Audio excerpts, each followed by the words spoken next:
Hello friend, exercise 6.3 का question number 6 है। Question आपका है कि आपको एक फिगर दिया हुआ है, उस फिगर में triangle ABE congruent to triangle ACD given है। आपको बताना है कि आपका जो ट्रायंगल ADE है वो सिमिलर होगा ट्रायंगल ABC का। आपको जो क्वेश्चन में गिवन क्या है, आपका जो ट्रायंगल ABE है वो कॉन्ग्रुएंट टू ट्रायंगल ACD है। इस कॉन्ग्रुएंट की वजह से हम कह सकते हैं कि आपका जो AB पार्ट होगा वो AC के कोरस्पॉन्डिंग पार्ट हो जाएगा, as like BE corresponding part to CD हो जाएगा और AE corresponding part to AD हो जाएगा। ये आपका कॉन्ग्रुएंसी रूल है, तो हम कह सकते हैं CP/CD होगा। अब आपको प्रूफ क्या करना है कि जो ट्रायंगल है ADE और आपका जो ट्रायंगल है ABC, इसको सिमिलर प्रूफ करना है।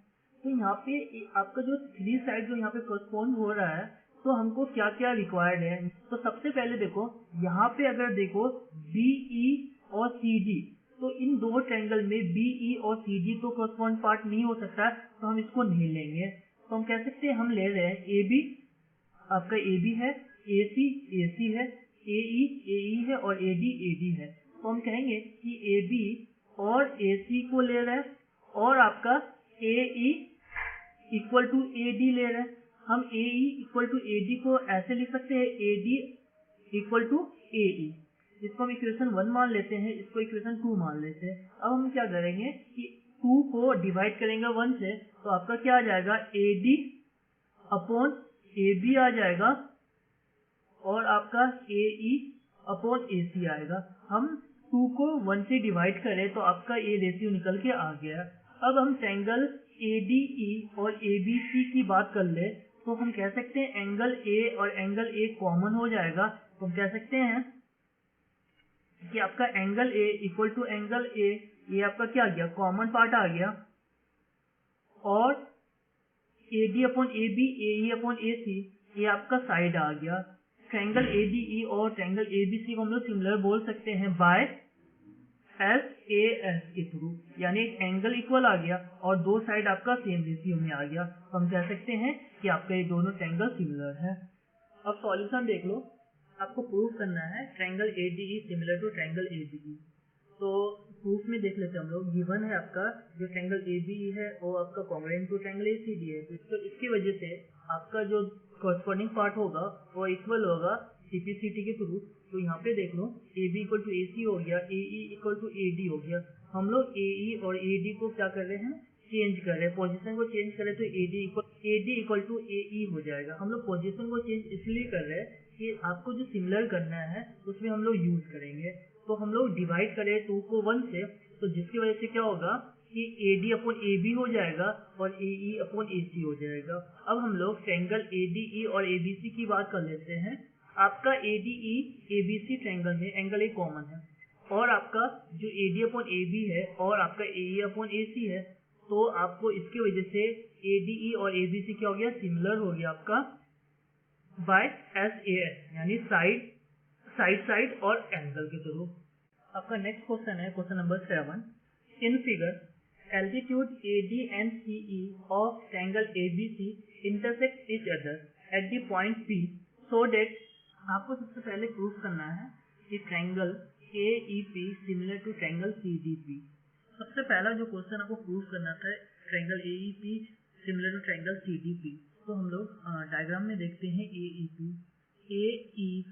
तो आपका एंगल E क्या हो जाएगा, 90 डिग्री हो जाएगा, क्योंकि आपका CE और आपका जो AD है वो एल्टीट्यूड है। तो हम कह सकते हैं कि जो आपका एंगल होगा AEP और आपका जो एंगल होगा CDP, और जो आपका एंगल होगा CDP वो क्या होगा, 90 डिग्री होगा।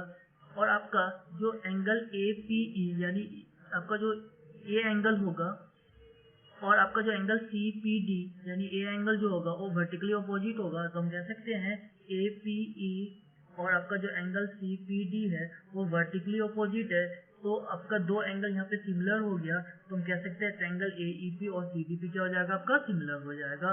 तो हम लोग देख लेते हैं सॉल्यूशन। गिवन एक ट्रायंगल ABC जिसमें आपका जो एल्टीट्यूड है AD और CE है और एक दूसरे को इंटरसेक्ट कर रहा है पॉइंट P पे। आपको सबसे पहले प्रूफ करना है triangle AEP similar to triangle CDP। तो आपका जो AEP और जो CDP है 90 डिग्री हो गया, और APE और CPD आपका वर्टिकली अपोजिट हो गया, जिसकी वजह से AEP और CDP क्या हो गया आपका सिमिलर हो गया। वैसे ही अब क्वेश्चन नंबर 2 जो दिया हुआ है ABD और CBE को सिमिलर करना है। दूसरे क्वेश्चन में ट्रायंगल ABD और CBE को सिमिलर करना है, तो देख लो ABD again angle D 90 degree हो गया, और आपका CBE तो अगेन जो एंगल E है वो 90 डिग्री हो गया, तो हम कह सकते हैं 90 डिग्री हो गया। और आपका एंगल जो B है ABE एंगल B और आपका CBE में एंगल B दोनों में कॉमन आ रहा है, तो आपका ABD CBE सिमिलर हो गया बाय AA क्राइटेरिया से। सॉल्यूशन देख लेते हैं। ABD और CBE में ABD और CBE आपका कॉमन हो गया, और ADB और CEB आपका 90 डिग्री हो गया एल्टीट्यूड की वजह से, तो आपका ABD और जो ट्रायंगल CBE है वो आपका सिमिलर हो गया बाय AA से। क्वेश्चन नंबर 3 ट्रायंगल AEP को सिमिलर करना है ट्रायंगल ADB से। अब हम लोग ट्रायंगल AEP देख लेते हैं और आपका ट्रायंगल ADB देख लेते हैं। AEP अगेन आपका एंगल E 90 डिग्री आ जाएगा, ADB again angle D 90 degree आ जाएगा, तो आपका एक एंगल आ गया। और दूसरा AEP में आपका एंगल A और ADB में एंगल A, यानी आपका एंगल A जो है कॉमन आ रहा है, जिसकी वजह से AEP और सिमिलर टू ADP हो जाएगा अगेन AA क्राइटेरिया से। AEP और ADB PAE और आपका DAB एंगल A कॉमन हो गया, और आपका AEP और ADB 90 डिग्री हो गया अगेन एल्टीट्यूड की वजह से, तो आपका जो AEP और ADP है वो AA क्राइटेरिया से सिमिलर हो गया। नेक्स्ट क्वेश्चन है क्वेश्चन नंबर 4 कि आपका PDC को सिमिलर करना है BEC से, तो देखो PDC देख लेते हैं। PDC again angle D 90 degree आ जाएगा, और BEC तो BEC again angle E 90 degree आ गया, और आपका जो C एंगल और C एंगल होगा वो कॉमन हो जाएगा दोनों ट्रायंगल में, तो इसकी वजह से AA की वजह से फिर सिमिलर हो गया। तो देखो आप ट्रायंगल PDC और ट्रायंगल BEC ले लेते हैं, तो एंगल C कॉमन आ गया, और आपका CEB और आपका CDP 90 डिग्री हो गया एल्टीट्यूड की वजह से, तो PDC सिमिलर टू BEC हो गया। क्वेश्चन नंबर 8 है E is a point on the side AD produced of a parallelogram ABCD and BE intersects CD at E। आपको प्रूव करना है ट्रायंगल ABE और जो ट्रायंगल CFB है वो आपका सिमिलर है। क्वेश्चन नंबर 8 में आपका ABCD पैरेललोग्राम दिया हुआ है। आपका जो लाइन AD है इसको थोड़ा सा आगे बढ़ा के एक पॉइंट E है यहाँ पे ज्वाइन करना है आपको, और आपको फिर एक लाइन B और E को ज्वाइन करवा देना है, और आपको प्रूव करना है कि आपको जो ट्रायंगल ABE है वो सिमिलर होना चाहिए CFB का, यानी ABE ये ट्रायंगल आपका CFB इस ट्रायंगल के सिमिलर होना चाहिए। तो हम लोगों को पता है कि जो पैरेललोग्राम होगा उसके अपोजिट साइड इक्वल होता है, और आपका उसका अपोजिट एंगल भी इक्वल होगा, यानी angle A equal to angle C हो जाएगा और angle B equal to angle D हो जाएगा। लेकिन हमको ABE और BCF ट्रायंगल लेना था, इसी वजह से हम एंगल A और एंगल C लेंगे। तो angle A equal to angle C हो गया, आपका पैरेललोग्राम में अपोजिट एंगल इक्वल होता है। और एक चीज याद रखना, जब आपका AE और BC पैरेलल लाइन है तो हम BE को ट्रांसवर्सल बोल सकते हैं, तो आपका जो AEB A एंगल और आपका जो CBF A angle alternate interior angles होगा। हम कह सकते हैं angle AEB equal to angle CBF by alternate interior angle. तो यहाँ पे दो एंगल इक्वल आ गया, हम कह सकते हैं ABE ट्रायंगल और CFB ट्रायंगल सिमिलर है।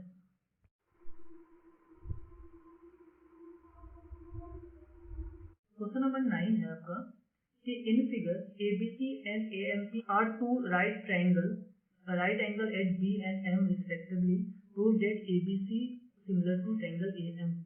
तो आपका अगर डायग्राम देखो तो ABC और आपका जो ट्रायंगल है AMP राइट, दोनों राइट ट्रायंगल है। राइट एंगल कहाँ हो रहा है, एक एंगल MP हो रहा है और एक एंगल B पे हो रहा है। तो आपको प्रूव करना है कि जो ABC और AMP सिमिलर है। तो यहाँ पे देखो आपका जो एंगल B है एंगल M वो क्या हो गया आपका 90 डिग्री हो गया, तो आपका ABC और आपका जो एंगल AMP है वो 90 डिग्री हो गया। और दोनों के केस में यानी दोनों के ट्रायंगल में आपका जो एंगल A है कॉमन होगा, BAC ये एंगल एंगल की बात कर रहे हैं हम, और आपका MAP इस एंगल की ही बात कर रहे हैं, तो कॉमन आ गया, तो जिसकी वजह से ABC सिमिलर टू AMP हो गया। तो आपका ABC सिमिलर टू AMP हो गया। और इसी में जो दूसरा क्वेश्चन था कि CA/PA इक्वल टू BC/MP, तो अगर हम देखते हैं ABC ट्रायंगल को और AMP ट्रायंगल को देखते हैं, तो हम लोग कह सकते हैं जब वो सिमिलर हो जाएगा तो उसका कोरस्पॉन्डिंग पार्ट क्या हो जाएगा, इक्वल होगा, यानी सेम प्रोपोर्शन पे होगा साइड उसका। तो सबसे पहले हम क्या करेंगे, इसको प्रूव करने के लिए ABC सिमिलर टू AMP कर लेते हैं। वही स्टेप आपको फॉलो करना है जो क्वेश्चन नंबर फर्स्ट में था आपका, जो क्वेश्चन नंबर 1 में था आपका। तो यहाँ पे ABC सिमिलर टू AMP हो जाएगा, तो हम कह सकते हैं CA/PA और BC/MP हो जाएगा, बिकॉज कि आपका जो सिमिलर ट्रायंगल होता है उसका जो कॉरस्पॉन्डिंग साइड का जो रेशियो होता है वो सेम होता है। तो we know that in similar triangle ratio of their corresponding side is proportional. Question number 10 है आपका, CD and GH are the bisector of angle ACB and angle EGF such that D and H lie on side AB and FE of triangle ABC and triangle EFG respectively. If triangle ABC similar to triangle FEG, आपको question दिया हुआ है कि आपका ABC triangle FEG triangle के similar है। अगर हम गिवन की बात करें तो आपका जो ट्रायंगल ABC वो सिमिलर टू ट्रायंगल FEG है। सबसे पहला जो क्वेश्चन है जो फाइंड आउट करना है, CD/GH इक्वल टू AC/FG, इसको फाइंड आउट करना है। CD/GH और आपका AC/FG को प्रूव करना है। अगर हम ट्रायंगल ACD और ट्रायंगल FGH को सिमिलर कर दे तो उसका जो कोरस्पॉन्डिंग पार्ट होगा वो सेम रेशियो में डिवाइड हो जाएगा। आपका जो CD/GH हो जाएगा और AC/FG होगा। तो सबसे पहले हमको करना क्या है, ACD ट्रायंगल को FGH के सिमिलर करना है। अब आपको और क्या क्या दिया हुआ है, और बोल रहा है क्या जो CD है और जो GH है वो बाइसेक्टर है। बाइसेक्टर का मतलब क्या हो गया, जो आपका A एंगल इस एंगल के बराबर है और A एंगल आपका इस एंगल के बराबर है। तो हम कह सकते हैं कि अगर मान लो आपका ABC और सिमिलर टू FEG दिया हुआ है तो angle A equal to angle F हो गया, और angle B equal to angle E हो गया, और आपका angle C equal to angle G हो गया, angle C equal to angle G हो गया। लेकिन एंगल C एंगल G के आपका बाइसेक्टर है, तो हम एंगल C को ACD भी लिख सकते हैं और आपका एंगल G को FGH भी लिख सकते हैं। वैसे ही आपका एंगल C को DCB या BCD भी लिख सकते हैं, और एंगल G को EGH, क्योंकि आपका जो एंगल G है वो बाइसेक्टर है, यानी आपका जो GH लाइन है बाइसेक्टर है, यानी दोनों इक्वल पार्ट में डिवाइड होगा। सेम यहाँ पर भी दोनों इक्वल पार्ट में डिवाइड होगा, इसी वजह से A पार्ट इस पार्ट की इक्वल हो गया, A पार्ट इस पार्ट की इक्वल हो गया, क्योंकि आपका जो एंगल C है एंगल G के बराबर था आपका। तो हम लोग इसका यूज करेंगे और इसको हम लोग फाइंड आउट करेंगे। तो सबसे पहले अगर हम लोग ट्रायंगल ACD ले लेते हैं और आपका ट्रायंगल FGH ले लेते हैं, तो आपका angle A equal to angle F हो जाएगा, क्योंकि आपका ABC सिमिलर टू FEG है, उसके थ्रू आ गया आपका। और दूसरा आपका angle ACD equal to angle FGH आ गया। अभी हम लोग यहाँ पे फाइंड आउट किए हैं, तो दो एंगल के वजह से आपका जो ACD है वो सिमिलर टू FGH हो गया। Triangle ACD similar to triangle FGH जैसे सिमिलर हो गया तो उसका जो कोरस्पॉन्डिंग पार्ट होगा वो सेम रेशियो में होगा। तो हम कह सकते हैं CD/GH और आपका AC/FG। यही आपको फाइंड आउट करना था पहले क्वेश्चन में। आपका जो दूसरा क्वेश्चन है, ट्रायंगल DCB को सिमिलर करना है ट्रायंगल HGE का, यानी अगर हम डायग्राम देखें, यानी DCB इस ट्रायंगल को सिमिलर करना है HGE इस ट्रायंगल से। तो अब हम लोग देखो, आपका जो A एंगल है इस एंगल के इक्वल हो जाएगा, और आपका एंगल B और एंगल E हो जाएगा, क्योंकि आपका ABC सिमिलर टू FEG है। यानी अगर हम इसको सिमिलर करें तो हम angle B equal to angle E बोल सकते हैं, angle BCD equal to angle EGH। तो इस दो एंगल की वजह से ये आपका क्या हो जाएगा, सिमिलर हो जाएगा। वैसे ही अगर क्वेश्चन नंबर 3 की बात करें तो आपका है क्या, ट्रायंगल DCA सिमिलर करना आपका ट्रायंगल SGF को, यानी DCA इस ट्रायंगल को एच जी एफ इस ट्रायंगल के सिमिलर करना है। Again angle A equal to angle F हो जाएगा because of triangle A B C similar to F E G है, और दूसरा आपका जो ए सी डी जो ए एंगल है आपका एफ जी एच इस एंगल के बराबर हो जाएगा। तो आपका डी सी ए सिमिलर हो जाएगा एच जी एफ के, यानी angle A equal to angle F हो गया और आपका A C D equal to angle F G H हो गया। इसके थ्रू आपका ये सिमिलर हो जाएगा ए क्राइटेरिया से। अब हम लोग सॉल्यूशन देख लेते हैं। तो आपका जो दो ट्रायंगल गिवन था और उसमें सी डी और जो जी एच है बाइसेक्टर है, जिसकी वजह से ए एंगल पार्ट इस एंगल पार्ट के इक्वल हो गया, ए एंगल पार्ट आपका इस एंगल पार्ट के इक्वल हो गया। आपको गिवन में लिख देना है जो आपका क्वेश्चन होगा कि एक ट्रायंगल ए सी बी दिया हुआ है और आपका ट्रायंगल ई जी एफ दिया हुआ है। इसमें आपका सी डी बाइसेक्टर है ए सी बी में और आपका जी एच बाइसेक्टर है ई जी एफ में। जब आपका सी डी बाइसेक्टर है तो जिसकी वजह से क्या होगा, ये दोनों हाफ हाफ में बढ़ जाएगा, यानी आपका angle A C D equal to B C D हो जाएगा और ये क्या हो जाएगा, हाफ हो जाएगा total A C B angle का। ऐसे ही आपका जब आपका जी एच बाइसेक्टर है एंगल जी में तो हम कह सकते हैं F G H equal to E G H और आपका पूरे एंगल का हाफ हो जाएगा, तो हाफ ई जी एफ हो जाएगा आपका। और आपको गिवन क्या है, ए बी सी सिमिलर है ई एफ जी के, ये आपका गिवन है। तो सबसे पहला क्वेश्चन प्रूव करना था कि C D upon G H और A C upon F G, यानी आपको रेशियो निकालना था। तो रेशियो निकालने के लिए आप ए सी डी ट्रायंगल को एफ जी एच ट्रायंगल के सिमिलर कर देंगे। जब ये दोनों सिमिलर हो जाएगा तो उसका जो रेशियो आपका निकल के आ जाएगा। तो सबसे पहले हम लोग A B C similar to F E G करते हैं। इसमें आपका एंगल ए एंगल एफ दिया हुआ है, क्योंकि आपका जो ए बी सी है और एफ ई जी है उससे निकल गया आपका, और जो सी जी है इक्वल है, तो जिसके वजह से क्या हो जाएगा आपका A C D equal to F G H हो जाएगा। तो अब हम लोग इस दो एंगल का यूज करके इसको सिमिलर कर देंगे। तो अब हम लोग यहाँ पे ए सी डी ट्रायंगल और एफ जी एच ट्रायंगल की बात कर लेते हैं। एंगल ए एंगल एफ आपका फ्रॉम 1 आ गया और ए सी डी और F G H from equation 3 आ गया। ए सी डी सिमिलर टू हो गया F G H A criteria से, तो इसका जो कॉरस्पॉन्डिंग साइड होगा सिमिलर ट्रायंगल का प्रोपोर्शन होता है, तो सी डी अपॉन जी एच आ गया और A C upon F G आ गया।